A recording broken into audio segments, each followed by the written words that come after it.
Alright, for today's video, good morning. Ito motor ni Kabro. Rakal, motor niya to, inatid niya kasi ayaw mandar. Ayan, pinachunap niya. Pinalinis yung carbs. Ngayon, wala namang gasolina. Ay, Kabro. Bumili na siya, ayun na, may gasolina na, kaya ngayon na-under na. Ininjikan lang ng gasolina kanina para mapandar. Yan. Okay, kinarga na yung gasolina. Tapos tinanggal ulit yung battery dahil ilalagay yung tornilyo.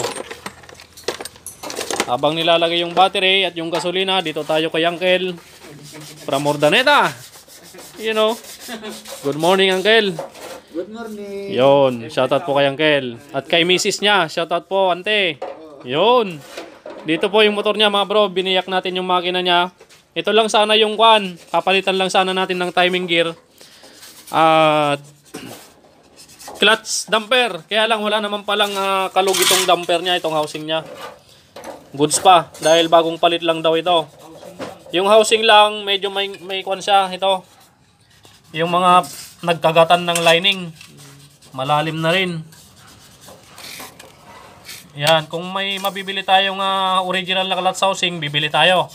Pero kung wala, kung takasago lang, ayaw ni Uncle ng takasago ng replacement, gusto niya original. Kaya, kung may original, bibili tayo ng clutch housing at clutch damper. Pero kung wala, wag natin papalitan to. Ganyan muna. Dito naman, timing gear, papalitan natin. Tapos itong sealed ng signal bearing. Yan, dahil sira na yung nasa ilalim. At malutong na rin, papalitan na natin yan. Dito naman tayo sa may bandang crankshell. Kanina, yung nakita kong may tagas dito.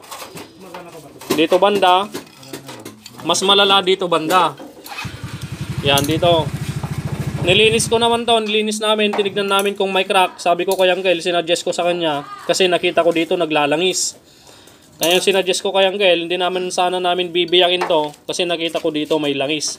Kaya sinuggest ko kay Uncle na i-check namin kung may crack o wala. Ayun naman, tinignan pa namin ni Brother Joke kanina. Sinilip-silip namin kung may crack. Kagawad lang. Kaya lang may crack yata. Hindi, linisin ko muna. Linisin mong mabuti, Brad. Parang may crack akong nakikita dito. Dito. Linisin mo muna mabuti bago para... Parang may crack akong nakikita dito. Check na lang na, Brad. Okay. Bago pumunta. Bago tayo pumuntang bayan para bumili ng pyesa.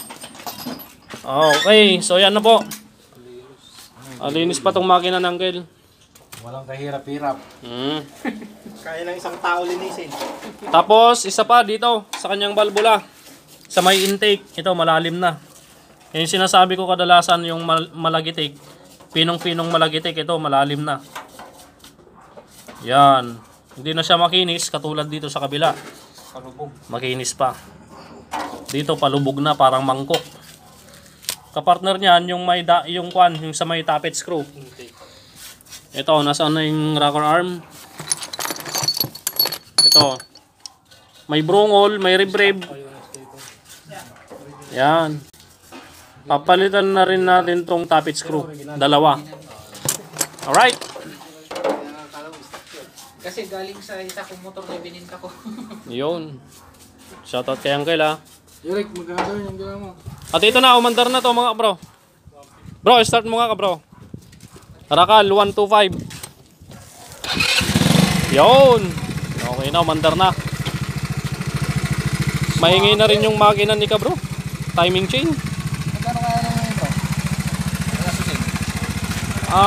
bro? Mag-canvas ka muna ng timing chain. Pang GY6 sabi mo. GY6. Oo. Yan, umandar na. Bro, bayaran mo na lang sa kanya. 1.5 lang, tune up. 150 kasama linis carburetor. Okay, update tayo dito mamaya mga bro. Check natin mabuti yung crankshell kung may crack mamaya.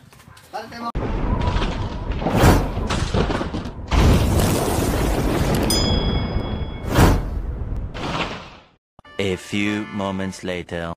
Alright mga kabro, magbubuo na po tayo. Nabubuo na natin yung bandang ilalim. Nabuo na natin yung transmission, sigunyal, nailagay na natin. At yung binili nating timing gear na original ito, naikabit na po natin mga kabro. Original na timing gear, 5,400. Cam gear at timing gear. Hindi po kasama yung cam gear pin. So yung cam gear pin nito, yung stock pa rin niya, pero smooth pa lang, wala pang kanal yung gitna nung cam gear pin. So ngayon kapag nakabit nyo na yung cam gear pin mga kabro, again, tuturo ko ulit sa inyo, kapag nagkakabit kayo ng timing gear, aalugin nyo itong cam gear, pag ganon, okay? Tapos titignan nyo itong nagkagatan ng gear dito sa timing gear at cam gear. Yan, check nyo kung kakalog-kalog yung bawat pagitan niya ng gear kapag inuuga nyo to. Tapos, kapag goods, wala namang uga, pag ganun naman. Para ma-check nyo kung kumakalog yung dulo ng cam gear pin, dito, kung kumakalog, pag ganun naman. Okay? So ito, pag ganun, uga. Okay, wala naman uga mga kabro. So ngayon, ang susunod natin i-check kung may uga, ito naman. Nako, malakas bro. Bro, Brad, malakas ang uga. papalitan na Brad.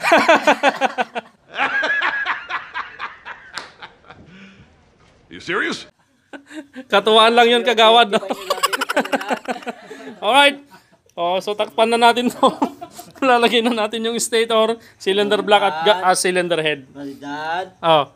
huwag mo na sanang gulutin. Baka mamayang gabi, di na ako makakain ng maayos ha. Sakit na labi ko eh. Mo naman. Alright. Bubuin na natin to mga bro. Tuwang-tuwa si Uncle kay kagawad yan, oh. Oh. Kagawad. Si Uncle Sid Montero. Oh. Montero. Tapos ikaw si kagawad Toyota. Toyota. Top day mami ko, top po kay papa ko. Wala naman si Mitsubishi. Wala si Mitsubishi, umuwi na yung tiga San Manuel, Pangasinan, no? Okay, so tapusin na natin tong makina ng Uncle. Mayroon din tayong tune-up doon, sila boss, from Mongkada, ayun. Ayan, shout out.